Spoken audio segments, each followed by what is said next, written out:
Hey there. Good evening.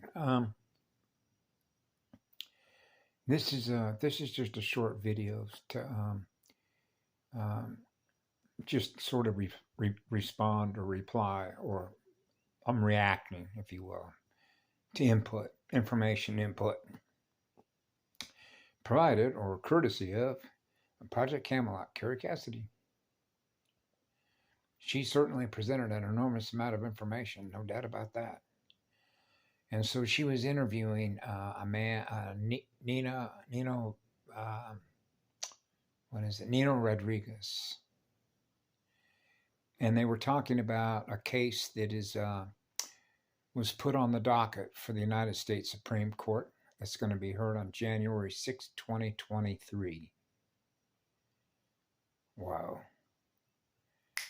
That's why I was supposed to watch that video. There are no coincidences, not in numbers, not in sequences, not at that level of precision.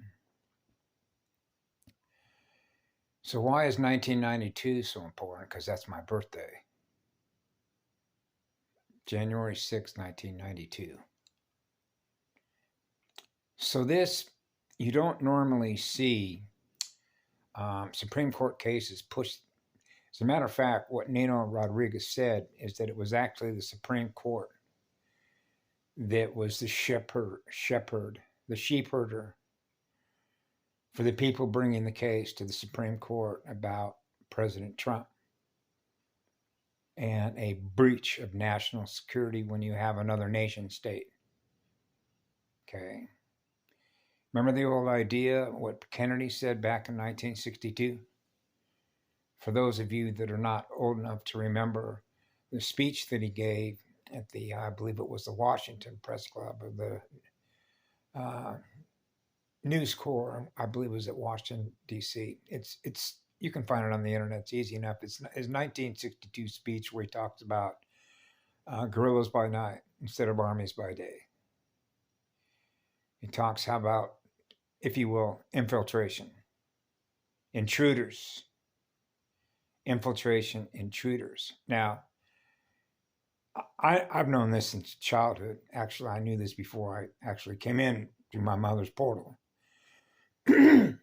But, so in other words, it's like being debriefed before you go into a spiritual battlefield, because you're part of a special forces group or even given special training. So you already know the environment you're going to jump in a spiritual battlefield, which is for all the marbles, if you will, sort of like that.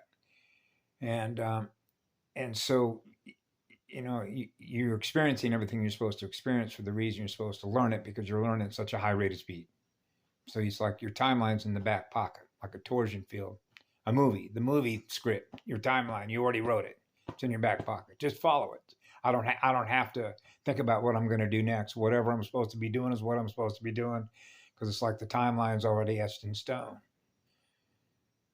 That's a level of precision, that the level of intelligence that you're dealing with when you're talking about eternal love energy, which is the highest level of intelligence in the cosmos, because the biggest driver of that is what love creates. So that's the highest creativity that's on fire to create.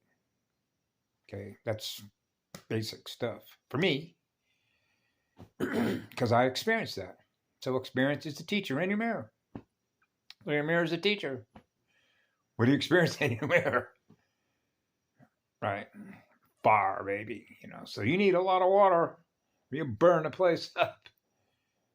Right? Okay, so water rules. You're mostly water. So that's when you get into memory, living spirit, and all the rest of it. But the point here is that when we talk about, for example, the difference between the natives, if you will, and how the whole global political system was set up through corporations, and because I naturally studied the Nazis at a very early age, because my father fought against the Nazis during World War II. So my father was very well plugged in to the certain intelligence circles, naval intelligence, William Cooper, to be precise, which was Behold a Pale Horse. And I also read the document